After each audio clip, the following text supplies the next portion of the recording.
Media हमारे शत्रुओं से मिला हुआ नहीं है, मीडिया ही हमारा शत्रु है।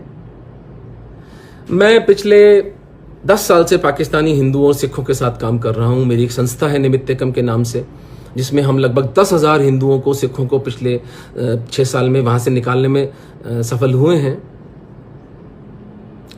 सिटीजनशिप अमेंडमेंट एक्ट, नागरिकता संशोधन विधेयक, हमारी बरसों की साधना का परिणाम था।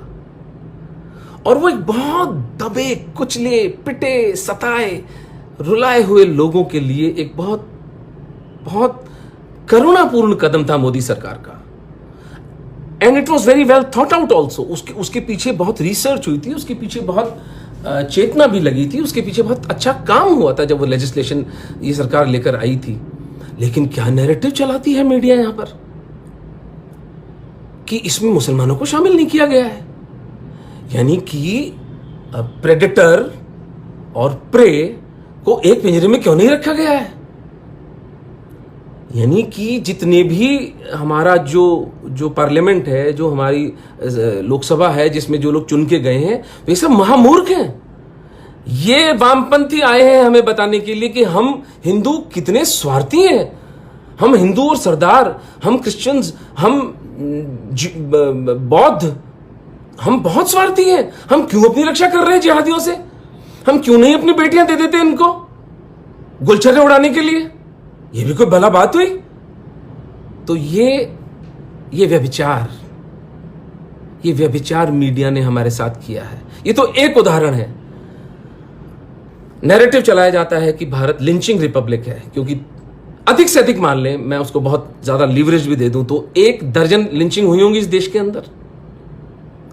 किसी को पता है पिछले 3 साल में कितने हिंदुओं के पॉलिटिकल मर्डर्स हुए हैं? 100 से अधिक हिंदू पॉलिटिकल मर्डर्स के रूप में मारे जा चुके हैं, जिनके नाम, पते और गांव में आपके साथ साझा कर सकता हूं यदि किसी की रुचि हो तो। लेकिन कहीं कोई चर्चा नहीं होती। वो हिंदू चेतना के मन से साफ ही कर दिया गया है। Media is not with the enemy, media is the enemy. इसके बाद मैं एक एकेडमिक सी बात करूंगा आपके साथ में। सब श्रोताओं की, देखने वालों की चेतना मैं अपनी ओर चाहूंगा कि इस बात को बहुत गंभीरता से सुने जो मैं अब आपको बताने वाला हूं। ये ठीक है कि हमारे साधु संतों ने हमें शत्रुओं के प्रति आगाह नहीं किया, हमारा नेतृत्व भी थोड़ा पोचा है, थोड़ा सा भीरू, डरपोक किस्म का है। और ये ठीक है कि मीडिया हमारा शत्रु है। लेकिन क्या कारण है कि 100 हिंदुओं से अधिक पिछले 2 साल में मार डाले गए, 100 परिवार उजड़ गए, और हम हिंदुओं को पता भी नहीं है? क्योंकि एक विशेष प्रकार की हिंसा हमारे साथ खेली जा रही है, जिसके लिए मैंने एक एक्रोनिम निकाला है, RULLS, रैंडम यानी अकस्मात। यानी इसका कोई पैटर्न नहीं है, आप नहीं बता सकते कि कब यह हिंसा कौन किसके साथ करेगा। ये बात मैं आपको जिहादी हिंसा के संदर्भ में बता रहा हूं। रैंडम, अनसीजिंग, ये वो हिंसा है जो कभी नहीं रुकी है और कभी नहीं रुकेगी। जब तक कि गज़वाए हिंद पूरा नहीं हो जाता, तब तक ये हिंसा नहीं रुकने वाली। अनवरत ये हिंसा चलेगी।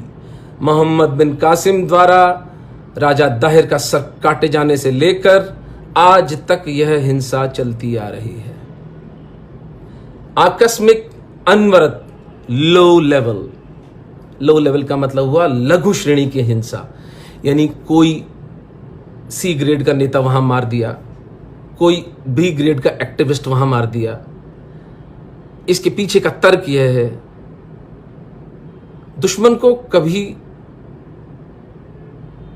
चैन से मत बैठने दो, इतनी हिंसा करते रहो, लेकिन इतनी हिंसा भी मत करो कि शत्रु इकट्ठा होकर तुमसे लड़ने पर आ जाए।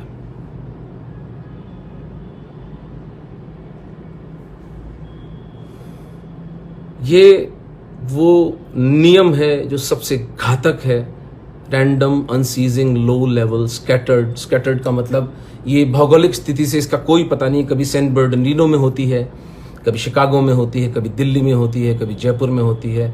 इसका कोई भौगोलिक इसका कोई कंट्रोल नहीं है, कहीं भी हो सकती है, ये कहीं भी हिंसा का तांडव रचा जा सकता है। तो इसके प्रति सावधान रहें। अब अगर अखबार के छोटे से कोने में कहीं एक हिंदू की मृत्यु होते हुए देखें, उसकी हत्या की खबर देखें, तो समझ जाएं कि आपकी चेतना को भरमाने के लिए उसको वहाँ उस कोने में उस मृत्यु को, उस मर्डर को दबा दिया गया है और random, unceasing, low level, scattered violence यहाँ पर काम कर रही है। तो अब मैंने कारण की बात, अब मैं यहाँ पर विराम देता हूँ और प्रयास करते हैं कि अब यदि कारण हमें समझ में आए हों कि इस उपमहाद्वीप में हिंदुओं के एक समाज के रूप में इस दुर्दशा का क्या कारण है, उसके क्या कॉनोटेशंस हैं, उसके क्या फ्लेवर्स हैं, तो फिर हम इसके निवारण यानी इसके सोल्यूशन पर भी बात कर सकते हैं, इसके सुलझाने पर भी बात कर सकते हैं। क्योंकि मेरी ट्रेनिंग एक सर्जन की ट्रेनिंग है। मैं चीज़ों को देख करके हतोत्साहित नहीं होता, घबराता नहीं हूँ। मैं बीमारी को बिल्कुल गिद्ध दृष्टि से उसकी जड़ तक जा करके उसका निरूपण करते हैं। पेड़ की पत्तियां काटने से पेड़ नहीं मरेगा, पेड़ की जड़ में ही तेजाब डालना पड़ेगा। तो वो तेजाब मैं आपके सामने प्रस्तुत कर रहा हूँ।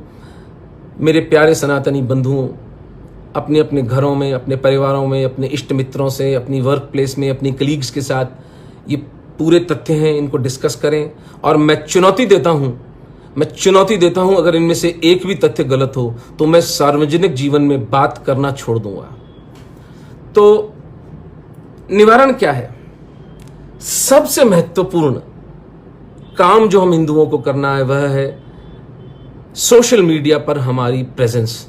प्रत्येक हिंदू जो इसको देख रहा है वो ट्विटर पर अपना अकाउंट बनाए, फेसबुक पर अपना अकाउंट बनाए, इंस्टाग्राम पर जाए, टेलीग्राम पर जाए, व्हाट्सएप पर जाए और अपनी बात को सच्चे दिल से, शोध के साथ, तर्क के साथ, आंकड़ों के साथ उसको रखे, बिना किसी उत्तेजना, बिना उद्विग्न चित्त के। इंटरनेट भोले शंकर महादेव का एक वरदान है हमें। सच जानिए प्यारे सनातनी बंधुओं, जिस प्रकार की गतिविधियां चल रही थी, हमारी गर्दनें कट जाती, हमारी बेटियां इनकी गुलाम बन जाती, हमें पता भी नहीं चलता कि ऐसा कैसे हुआ, ऐसा क्यों हुआ। लेकिन इंटरनेट ने इनकी जड़ें हिला के रख दी हैं और इंटरनेट के कारण ये तीनों माफियाज अब नंगे हो जाएंगे और ये अधिक दिन नहीं चल पाएंगे। लेकिन इंटरनेट का सम्यक उपयोग हमें करना आना चाहिए। वही चाकू जिससे किसी की गर्दन भी काटी जा सकती है, वही चाकू जब हम सर्जन्स के हाथ में आता है तो हम बीमारी निकालकर उस व्यक्ति को जीवन दान भी दे देते हैं। तो इंटरनेट का सम्यक उपयोग होना चाहिए और सोशल मीडिया पर हमारी प्रेजेंस होनी चाहिए। दूसरा जो सोल्यूशंस की अगर हम बात करें तो हम हिंदुओं को पता नहीं क्या हुआ, शायद एक सिविलाइजेशनल थकान कह सकते हैं कि हम 10,000 साल पुराना एक धर्म है और इतनी विराट उसके अंदर धाराएं हैं, इतनी विराट उसके अंदर कर्म योग, ज्ञान योग, भक्ति योग, सांख्य, मीमांसा, बुद्धिज्म, जैनिज्म, सिखिज्म, इतने हमारी उसकी शाखा प्रशाखाएं निकली कि शायद हमारा चित्त थोड़ा सा भ्रमित हो गया और हम जिसे अंग्रेजी में कहते हैं आर्ट ऑफ थिंकिंग यानी सोचना भी एक आर्ट है, उसे भुला बैठे। तो उसका एक कारण तो जैसे मैंने आपको निवेदन किया, बॉलीवुड और क्रिकेट के साथ हमारी चेतना जो सतत लगी रहती है। तो आप सोचेंगे कहां से? आपकी सोच को क्रिपल और उसको लकवा मारने का इंतजाम बॉलीवुड और क्रिकेट के रूप में कर दिया गया। लेकिन हम किताबें भी नहीं पढ़ते। हम जब किताबें नहीं पढ़ते, अयान हिर्सी अली ने किताब लिखी है, अली सिन्हा ने लिखी है, डेविड श्राउली ने लिखी है, फ्रैंको गौतियर ने लिखी है, इवन पुष्पेंद्र कुलशेख जी ने इतनी बढ़िया किताबें लिखी हैं, सनातन धर्म पर इतनी सुंदर सुंदर शोधों की किताबें लिखी हैं। और तो छोड़ें, हम भगवत गीता नहीं पढ़ते। मेरा दावा है कि अभी सुनने वालों के अंदर से अगर किसी से पूछा जाए एक श्लोक भगवत गीता का, तो हम वो एक श्लोक भी नहीं बता पाएंगे। और हम वो भाग्यशाली लोग हैं जिनसे परमात्मा स्वयं आकर बोला है। और सब समाजों में तो किसी को भगवान का बेटा मिला, किसी को भगवान का पैगंबर मिला, किसी को पता नहीं क्या मिला, किसी को कुछ मिला। हमसे तो कृष्ण, हमसे तो 16 कलाओं से संपूर्ण युगावतार, पूर्णावतार भगवान श्री कृष्ण ने सीधे सीधे बात की है, लेकिन हम वो किताब उठाकर नहीं पढ़ते। इससे बड़ा क्या दुर्भाग्य होगा हिंदुओं का कि हम भगवत गीता को खोलकर नहीं पढ़ते, क्योंकि भगवत गीता वो मैनुअल है। भगवत गीता शांति और युद्ध दोनों के समय की वो मैनुअल है जो एक एक बात को खोलकर रख देती है। तो मेरा निवेदन होगा सबसे कि भगवत गीता पढ़ें और अपने इष्ट मित्रों, अपने परिजनों को भी पढ़ाएं।